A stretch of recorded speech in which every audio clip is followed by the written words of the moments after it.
It was late November in Colorado when my dad came up with the idea that we should rent a cabin for the weekend.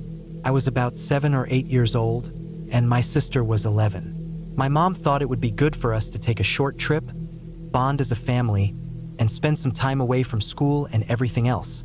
I didn't complain, especially since we left on a Friday morning and I didn't have to sit through school that day. We packed up the car early, loaded with bags, blankets, food, and some board games my mom insisted we bring. The drive was long, winding through the mountains, and the farther we went, the colder it got. By the time we arrived, my nose and ears stung every time I stepped outside of the car. The cabin itself was small, made of dark wood with a stone chimney that was already letting out a stream of smoke when we got there. Inside, it smelled of old timber and cold ash, the kind of smell that lingers in places that are only used during certain seasons. It was late afternoon by the time we arrived, and the sky was already starting to dim, casting long blue shadows across the snow. We quickly figured out sleeping arrangements, ate dinner at the little wooden table, and got ready for bed. Since we arrived late, there wasn't much to do on the first day, so the plan was to settle in and get a fresh start in the morning. That first night, as I lay under the heavy blankets next to my sister, I started hearing noises outside. At first, it was faint, almost like snow falling from a tree, but then it became more distinct, rhythmic crunching sounds in the snow. Footsteps. I pulled myself up and peered through the frost-coated window, but I couldn't see anything except the dark outlines of trees. I told myself it must have been some animal, maybe a deer or even a coyote. I tried to close my eyes, but then I heard it again, louder this time. I nudged my sister awake. She was groggy, but when I whispered that I heard something outside, she sat up and listened. The sound came again, and she heard it too. We both crept to the window and pressed our faces against the glass. Out there, in the dim glow of the moon, we saw movement, a shape too tall to be an animal. It was slow, like someone trying not to make noise. We froze, staring, trying to make out details, but then it disappeared behind the tree line. My sister whispered that we should just go back to bed and pretend we hadn't seen anything. That's exactly what we did, though neither of us slept well. The next morning, I woke up to the smell of breakfast. My mom was at the stove cooking eggs while my dad was outside splitting firewood. I asked my mom if I could go outside to help, and she told me it was fine. When I walked out, I noticed that my dad wasn't alone. He was talking to a man. The man was short and stocky, with a shaved head and a cap that said veteran on it. He looked out of place somehow, and he was sweating a lot, even though the cold was sharp enough to sting your skin. My dad saw me and called me over. He introduced me, and the man smiled in a way that felt forced. His name, he said, was Patrick. Patrick's handshake was firm, but his hand felt clammy. I noticed his eyes darting around like he was nervous. He told us he had rented a cabin nearby with his family and wanted to come by and introduce himself. My dad, being friendly as always, invited him inside for breakfast. I thought it was strange, but I was a kid and didn't question it. My sister stayed inside with Mom while Dad and Patrick talked, and I played outside for a while. While I was running around, I tripped and scraped my knee against a rock. It stung bad enough to bring tears to my eyes. My dad was inside at that moment, and before I could call for him, Patrick came over and crouched down. He told me he had band-aids at his cabin and that I should come with him. Without thinking much, I agreed. We walked and walked. At first, I thought it would just be a short way, but soon the cabin where my family was staying was nowhere in sight. Patrick kept me talking, asking me about video games I liked, what grade I was in, and then more personal things like my shoe size and how much I weighed. I didn't know my shoe size, but I told him my age. He chuckled, muttered something under his breath, and smiled.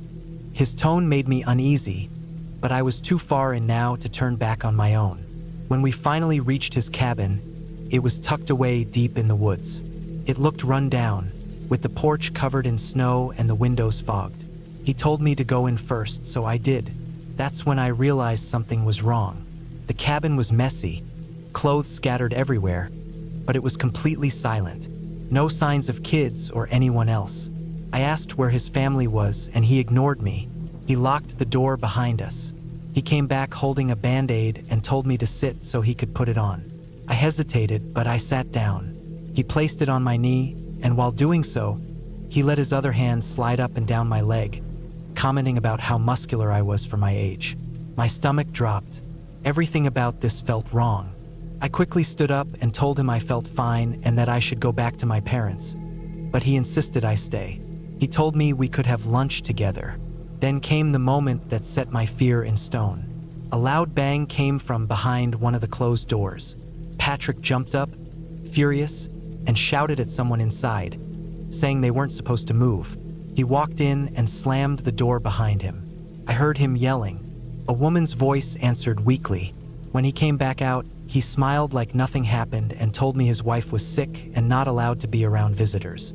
She eventually came out of the room anyway, pale as a sheet with red-rimmed eyes. She looked broken, whispered that she was hungry, and he barked at her to get back inside. I realized then that there were no kids, no family.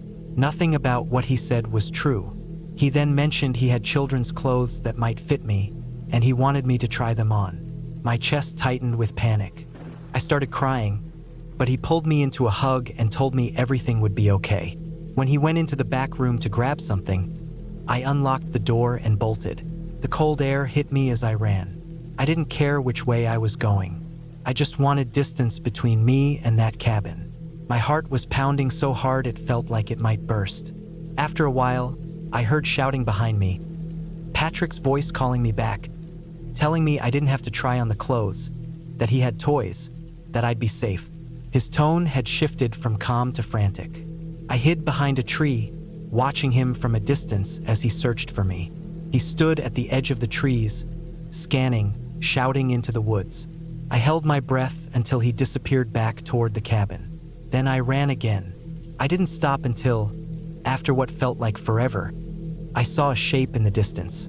It was our cabin. My dad was outside, looking for me. I ran straight to him, sobbing.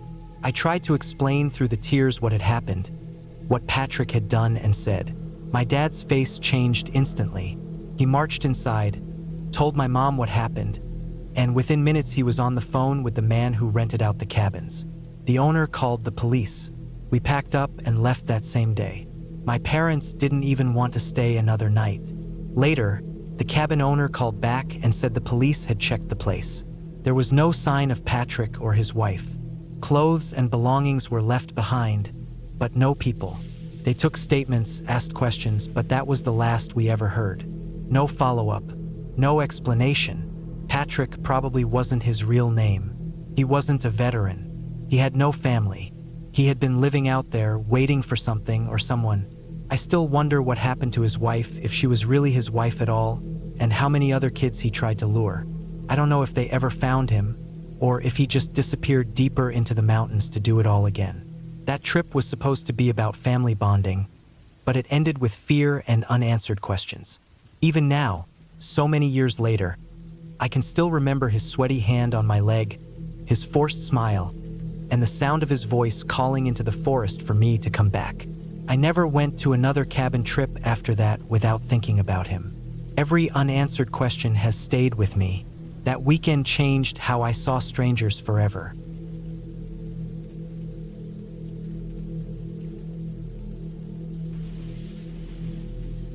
I was 11 when this happened. Ariel, my older sister, was 14, and Belle, the youngest, was 8. My dad worked as a freelance programmer, and even though he earned good money from projects, he was drowning in debt. Mom wasn't the best at handling money either, so we rarely went on vacations. When we did, it was usually just to visit relatives.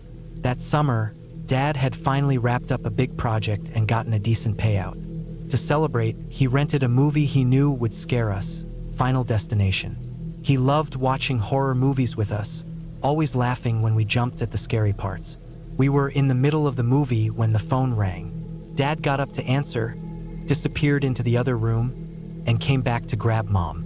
They were gone for about 10 minutes while we sat on the couch. Belle was already covering her eyes with our dog, Duchess, pulled close for comfort. When they came back, Dad announced that we'd be spending the weekend at a cabin in the mountains. One of his clients owned the place and had offered it to us for a discounted price. It was Thursday, which sent Mom into a frenzy of packing. She always packed way too much, stuffing bags with more clothes and food than we could ever need. We didn't finish the movie that night. Instead, we went to bed early so we'd be ready to leave right after school the next day. Friday afternoon, we loaded up the family van and headed out. It was about a 2.5-hour drive. The sun was already dipping behind the trees by the time we got there, leaving the cabin in shadow. It was a one-story ranch-style cabin, sitting low against the woods. Inside, it smelled faintly of pine and dust. There was a loft nook only about 3 feet tall, built into the living room wall. It looked like it was supposed to be for storage, but we climbed up there and found several stacks of old board games. It immediately became our hangout spot. We claimed bedrooms. Mom and Dad got the large master. Ariel took a smaller room with a single bed, leaving Belle and me with the last room, a queen bed we had to share. Our room had one uncovered window beside the bed, a single lamp on the other side, and a locked closet directly across from the mattress. The closet door was old and heavy, with a brass knob that didn't budge. I tried it a few times but couldn't get it open. I remember feeling strangely unsettled about it, though at the time I brushed it off. We went to bed around 11 that night. Belle had a habit of kicking in her sleep, so I chose the side of the bed near the lamp. I don't remember falling asleep. One moment I was lying there, and the next I felt Belle clutching my arm, trying to crawl underneath me. Her body trembled, and she made small panicked sounds I couldn't understand. My eyes shot to the window, and I saw something pale moving away from it. For a moment, I thought I was still half asleep, but the shape had been clear, human-sized and close enough that I could tell it wasn't an animal. I yanked Belle out of bed, and we ran to our parents' room. They told us we were imagining things, that it was probably the moonlight or a tree branch. Mom said to come back to them if it happened again. At the time, I didn't fight them on it. I was embarrassed and wanted to believe they were right. We went back to our room, switching places so Belle was on the lamp side. I told her a story until she calmed down. Sometime after that, I fell back asleep. The next morning, everything seemed normal. We spent time by the lake, then drove into the nearby town. The streets were lined with small shops selling handmade crafts and souvenirs. Mom loved browsing, so we stayed in town most of the day, eating lunch and dinner there before driving back. As we got close to the cabin, Ariel made a joke that had us all laughing, until Dad suddenly raised his hand to stop us. He stepped onto the porch, touched the cabin door with one finger, and it swung open. Hadn't been latched. I remember standing there confused, not immediately realizing what that meant. Dad signaled for Ariel to keep close to Belle and me, then went inside. We waited on the porch. After a minute, Mom called out to him, and he answered that it was fine to come in. He stood in the living room with a frown on his face. Without a word, he locked the door and pulled Mom into the bedroom. Ariel distracted us by pulling out one of the board games, and we played until they came back. Mom busied herself with the breakfast dishes that had been left out, and Dad joined our game, though he seemed distant. That night, he told us it was bedtime much earlier than usual. Ariel argued, but Belle and I went straight to our room. She took the lamp side again. I read to her until she fell asleep, then dozed off myself. I woke to Dad bursting into our room.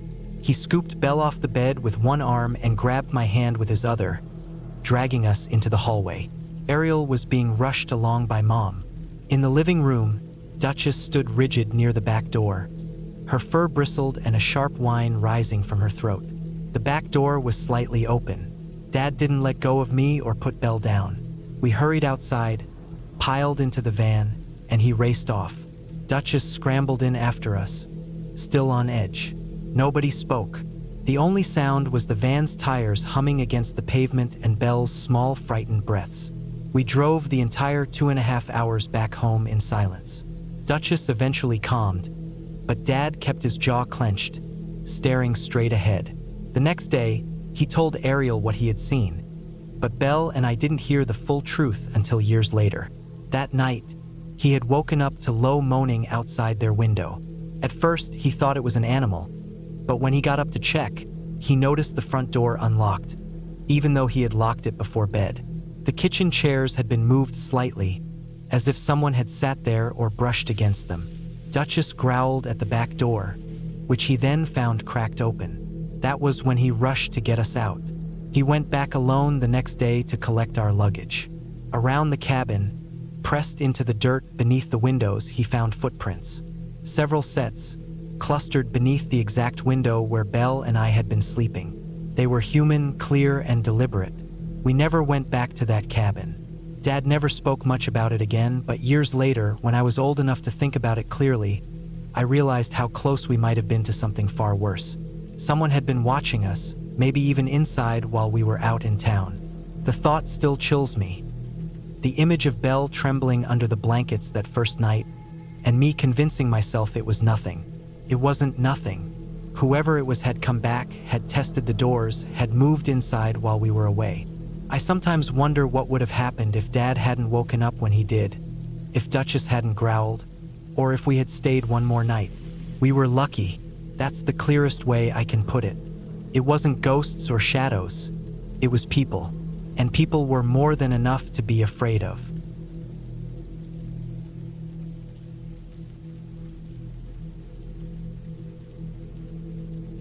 The summer of 2020 feels like a blur now, but that night on the mountain has stayed with me as clear as if it happened yesterday. Cabin fever had us restless and reckless. We had been locked inside for months like everyone else, stuck between the walls of our apartments, scrolling endlessly through news that only made the days heavier. By July, I couldn't take it anymore, and neither could my friends Alex and Violet. We decided to take a mountain trip to escape it all. Hiking, camping, fresh air. Something that would feel like freedom again. We planned a few days of camping across different areas, but for one night we thought it would be fun to stay in a cabin. Alex had mentioned that his parents once stayed in a fire tower and loved it, but what we found was the next best thing. A cabin beside a fire tower at the top of a mountain. It was remote, cheap, and clean enough for us. Secluded was the word that made us excited. A night where we could be loud, laugh, drink, and not worry about bothering anyone. We booked it. In the weeks leading up, Violet had the idea that we should make the night more interesting. She brought an entire sheet of acid with her, hidden away in her bag. She was insistent that we should take it the night we stayed at the cabin. The thought of tripping in the woods seemed fun to her, but from the moment we started driving toward the mountains, I felt uneasy. It was this weight in my chest, like something was wrong. By the time we were an hour from the cabin, I couldn't ignore it anymore. I told them we weren't dropping acid that night. Violet was furious, and Alex tried to smooth things over, but I refused. I didn't have a good reason, only that gut feeling. It was enough. The drive to the cabin was like winding deeper into nowhere. The road stretched and twisted upward without pull-offs or campsites, just one narrow way leading straight to the top. It was half-broken asphalt, half dirt, with potholes big enough to rattle the car. Every turn revealed nothing but more trees and more darkness. We reached the peak as the last light was fading, the sky bleeding into gray. The cabin sat alone, shadowed by the tall fire tower looming above it like a watchman. We unpacked quickly and started a fire outside, trying to make it feel warm and inviting. The air was cooler up there, with the wind threading through the trees in a way that made the branches seem alive. By the time night came fully, the woods had swallowed everything. It was the kind of quiet that presses in on you, where every small noise feels sharp and wrong. Around 9, we heard the low growl of an engine climbing the road. Our hearts jumped, but then headlights cut through the trees, and we saw it was just a side-by-side ATV. 3 kids, probably in their late teens or early 20s, pulled up, waved, and parked near the fire tower. They climbed it, looked around for a bit, then left without saying a word. We'd been told there might be visitors to the tower, so we brushed it off. Once they were gone, we put out the fire and went inside. Dinner was barely cooked hot dogs that we shoved down just to eat something. The cabin was small, with bunk beds against the wall and a table in the center. The air inside felt too still, like even the walls were listening. The silence made us edgy. City noise had always been our background. Sirens, cars, voices, constant static. Out here, there was nothing. No hum of machines, no movement of people. Just our breathing and the occasional creak of wood. We jumped at every sound outside. A crack of a twig, the whisper of leaves shifting. It was too much. I finally pulled out some wine coolers I'd packed, set them on the table, and grabbed a board game from my bag. We sat around the table, played, and laughed until we were loose enough to forget how tense we had been. But later, when the air had settled and our laughter thinned, I started noticing it again. Faint noises from outside, a distant engine that faded away, another snap of a branch closer this time. I didn't say anything, neither did they. We didn't want to break the thin comfort we had built. Then it happened. The window between our bunk beds lit up faintly with the glow of the moon, and a hand, pale, human, unmistakable, slapped against the glass 3 times. Hard, sharp. All 3 of us screamed at once. Alex's phone was in his hand almost instantly. He dialed 911, put it on speaker, and shoved it at me while he grabbed the fireplace pokers. Violet broke down, crying, and started calling her family. My voice shook as I spoke to dispatch, trying to stay calm while listening for any movement outside. But after that slap, it went dead quiet. Whoever it was had heard us scream, heard us call 911, and they went still, waiting, watching. Dispatch told us to stay inside and stay armed if we had anything. 20 minutes crawled by like hours until headlights finally lit up the trees. 2 sheriff's deputies arrived with dogs and swept the area. Nothing. No footprints, no tracks. Nothing they could show us to make sense of what happened. They told us it could have been a bear, but even they didn't look convinced. I knew better. Bears don't knock on windows like people.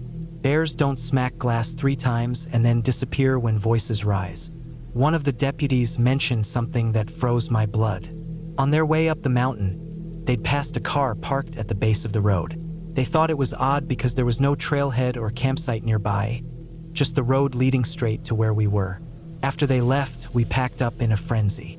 Violet's car, which had been coated in dust from the drive up, was now marked with handprints. Clear, fresh ones. They were smeared across the windows and doors, pressed in places none of us had touched. We hadn't noticed them when we arrived. We threw everything into the car without care. Bags, food, clothes, just armfuls tossed inside. The deputies led us back down the mountain, their taillights our only anchor in the dark. Every bump in the road felt like it dragged us farther from something waiting in the trees. When we finally reached the base, I couldn't stop thinking about that car they'd seen. Someone had parked it there, hiked up the road in silence, and waited. They hadn't wanted to be seen. They'd wanted us to believe we were alone. Whoever they were, they hadn't come to pull a prank. They planned it. To this day, I don't know what their plan was. Maybe just to scare us. Maybe worse. But the thought that eats at me is how close they came. One window, one thin layer of glass between us and whoever stood there in the dark. I haven't been back to a cabin since. And every time I see a road that winds into the mountains with no other turnoffs, I think about that night. About how easy it is for someone to wait in silence, just beyond the light. And how lucky we were that all they did was knock.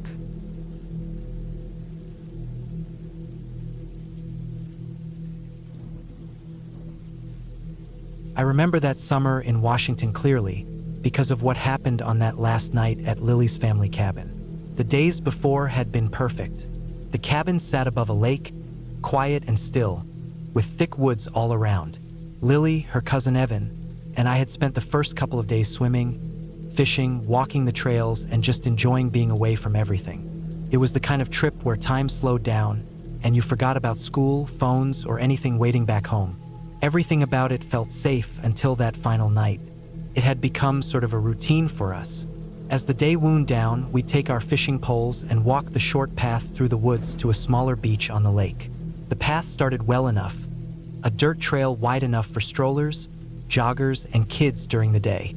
But the beach we liked wasn't on that trail. Ours was tucked further down, off the main route. To get to it, you had to cut through brush and climb down a steep slope that was tricky even when the sun was up. The beach itself was quiet, tucked away from sight, and that made it feel like it belonged only to us. That last evening, we headed down later than usual, around 7. The light on the water was gold, and the air was still. The fishing was easy at that time of day, and we sat on a log for a long while, talking and tossing our lines in. It was the kind of simple peace that doesn't last, though.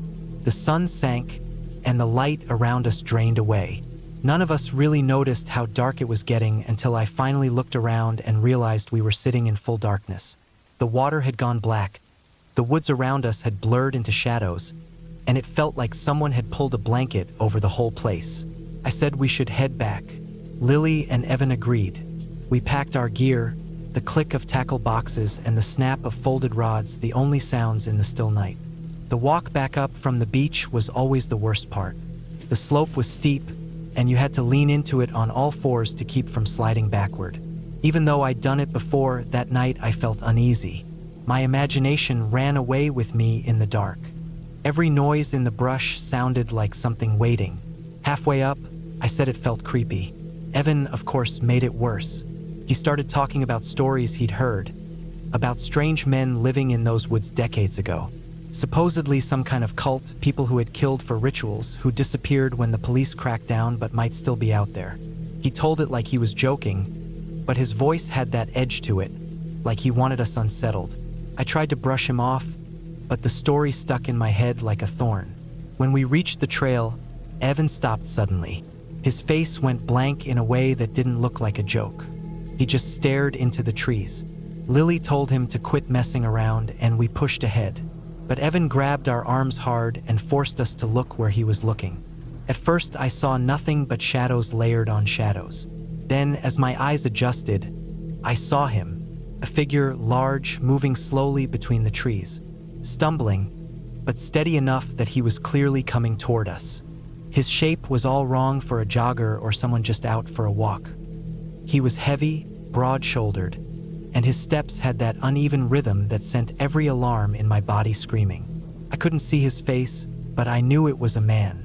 We didn't think. We scrambled, our hands dug into dirt, pulling ourselves up the steepest section of the hill.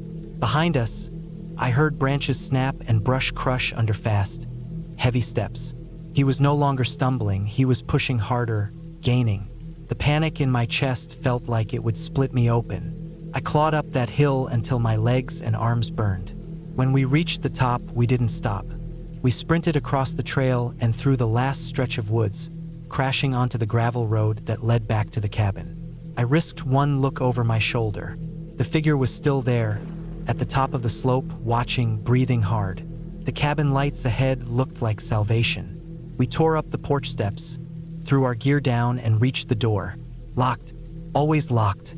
The family had a system, an odd knock rhythm, complicated enough that strangers couldn't guess it. Lily and Evan hammered it out with shaking hands, pounding the wood.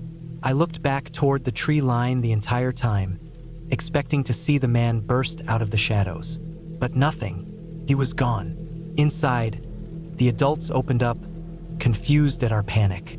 We spilled the story in one rush, voices tangled and shaking. They told us it was probably just someone walking the woods, maybe embarrassed we'd reacted so strongly. They said people used to cut through the area to reach other parts of the lake. We didn't agree, but we said nothing more. With them nearby, the fear dulled a little. That night, Lily and I went downstairs to the lower floor where the bunk beds were. The basement wasn't the creepy kind, more like its own level with big windows looking out toward the woods. We got into pajamas, trying to calm down. Then came the knock. It was faint at first, pattern on glass, that same secret rhythm her family used on the door. For a moment, I thought Evan was playing a prank from the stairway door, but when I called out, there was no reply. Then it came again, louder. This time we realized it wasn't from the stairway at all. It was at the window. Every drop of blood in me froze. The sound of that private knock, the one we had just used to get into the house, echoed against the glass. Lily and I looked at each other, both white as sheets. The knock came again, frantic now, like whoever was out there wanted in badly. We didn't wait. We bolted up the stairs to the living room, voices cracking as we tried to explain. Evan, pale but steady, went downstairs to listen himself. He came back up with that same look we'd seen on him in the woods. He said it was the exact knock. Not a copy. Not close. Exact. Lily's uncle and the older men grabbed flashlights and went outside. We stayed huddled in the living room, every small creak in the cabin making me jump. Then it came again, this time on the front door. All of us froze. That rhythm pounded on the wood. Steady, deliberate. It wasn't a mistake. It wasn't coincidence. The uncle called the police right then. He said he wasn't going to wait and see if this was a game. The knocking continued a few more times, then stopped. The silence was worse. Every second stretched. Finally, pounding shook the door again, but this time it was the police. 2 officers came in, while others swept the area with beams of light. They asked us kids what happened. We told them everything, every detail. They never found anyone. No footprints clear enough to follow. No sign of anyone in the woods. The adults still said maybe it was just someone messing with us, trying to scare kids. But none of us believed that. Not after seeing him on the trail. Not after hearing that knock repeated with perfect accuracy on glass and wood. That knock was supposed to be private. The rest of that night, none of us slept in our own beds. Lily, Evan, and I stayed on the living room floor together, too afraid to be alone. Every sound outside made my stomach tighten. Every gust of wind against the windows felt like it could be him again. Morning came slow, gray light spreading across the lake. The adults went on with breakfast like nothing had happened, but for us, it stayed. The dread, the knowledge that someone out there had watched, followed, and learned something meant only for family. We never saw him again, but I'll never forget the way that knock sounded from the dark.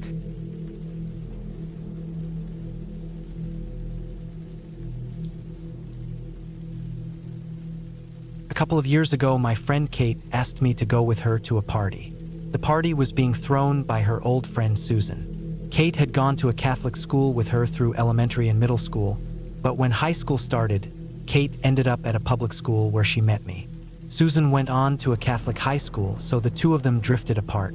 They still talked sometimes, but they weren't as close as they had been when they were younger. Kate didn't want to go alone, which is why she asked me to tag along. It was Susan's birthday, and her parents had rented a cabin for her to celebrate in. Apparently, they had done the same thing the year before, and even though it wasn't supposed to be a big party, she had invited a lot of people anyway. The last time had gone well, so she was planning to do it again. Kate and I drove there together. The cabin was tucked away in a remote spot, and once we turned off the main road, it felt like we were heading deeper into nowhere. Aside from the woods stretching behind it, there wasn't much around. No streetlights, no other cabins that we could see. Maybe they were scattered somewhere farther down, but I doubted anyone was staying in them. It was winter, and the air had that sharp, empty bite that comes when you're far from everything else. By the time we arrived, it was pitch black outside. We had to use our phone lights to make our way from the car to the door because the outside lamps weren't even turned on. Walking in, everything seemed normal enough. The cabin was already packed with people, the music was loud, and Susan was laughing and in the middle of it all, obviously enjoying her night. There was a decent crowd, maybe 30 people total. I didn't know anyone except Kate, so at first, I felt awkward, but I figured once I had a drink or two, I'd loosen up. I kept reminding myself that a party like this was something I had seen in 100 horror movies. A cabin in the woods, a bunch of kids, and no one around for miles. Kate and I even joked about it on the drive up, calling it a perfect setup for a bad ending. But the night took a turn quicker than I could have imagined. The party wasn't as seamless as it looked at first. I noticed a strange divide in the room after being there for about 20 minutes. Most of the people seemed to know Susan from school or from mutual circles, but there was another smaller group hanging back. They didn't blend in well. They were louder, rougher, and they stuck together in a way that made it clear they weren't really friends with anyone else there.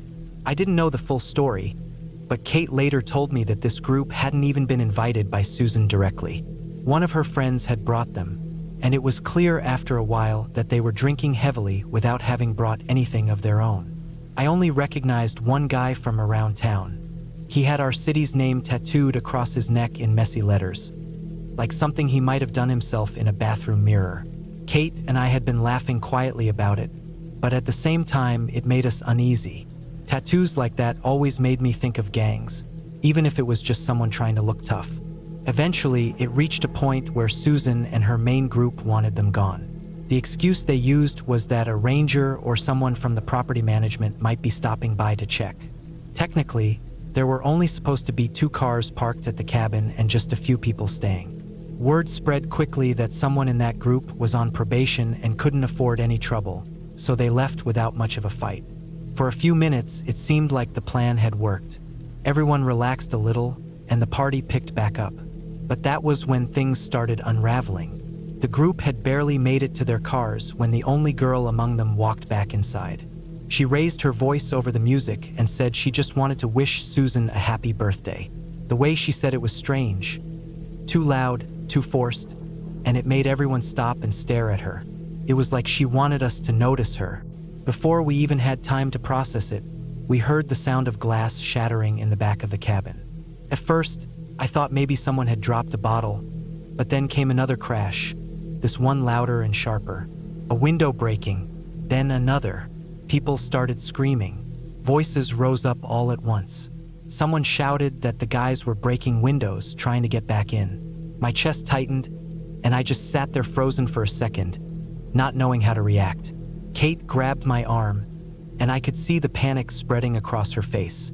The birthday girl's friend who had invited that group blurted out that at least one of the guys had a gun. The words didn't even sound real in that moment. I just sat there in shock, hearing glass being smashed one room after another, people yelling, the music still thumping in the background like nothing was wrong. My brain felt disconnected, like I couldn't catch up to what was happening right in front of me. Most of us stayed huddled inside the main living room, too afraid to open the door or even move. A couple of people rushed outside to check if they were still out there, but they came back just as quickly, saying they couldn't see anyone. Time crawled by, but eventually, the noise stopped. No more shattering glass, no more taunts from outside. Just silence. People started calming down, though it wasn't real calm, more like exhaustion from the adrenaline. After a while, people began leaving. Nobody wanted to stick around after that, but there was hesitation. Some thought the group might still be hiding out in the woods, waiting. Still, the urge to get out was stronger. I remember 3 girls who had been planning to stay the night grabbing all of their things, arms full of pillows and bags, determined to leave. They opened the door together and walked outside. Almost instantly, a scream pierced the air from the woods. All 3 froze, then spun back around and darted inside, faces pale. Everyone's nerves snapped again, until it turned out to be nothing. A new guest had just shown up and screamed in excitement when she spotted her friend. For a few seconds, though, we were all convinced something worse was happening. Kate and I stayed for a couple more hours. We didn't want to leave Susan alone, and by then, most of the party had cleared out. Maybe 8 people remained, including Susan, and at least some of them were planning to sleep there, so we figured she'd be fine. Around 2 a.m., Kate and I finally headed out. The drive back through the dark forest felt long and tense. Every set of headlights we saw behind us made me brace for the worst, but nothing happened. We talked about calling the cops, but nobody wanted to. There had been plenty of underage drinking, and Susan was terrified her parents would find out she'd turned their rental into a party spot. She decided she would lie about how the windows got broken, maybe say a branch fell or some kids from nearby cabins threw rocks. The group never came back that night, and in the end, nothing worse happened. But even now, when I think back on it, the thing that sticks with me is how vulnerable we all were. We were isolated in the woods, surrounded by strangers, and there was nothing stopping those guys from taking it further. The only reason it didn't turn into something worse is because they chose not to. That night taught me something I've never forgotten. It's not always the woods themselves or the dark or the silence you need to be afraid of. Sometimes the scariest thing is the people you let inside and the ones you send away. I left that cabin knowing how quickly everything can change in just a few minutes, and how thin the line is between an ordinary night and one you'll never stop remembering.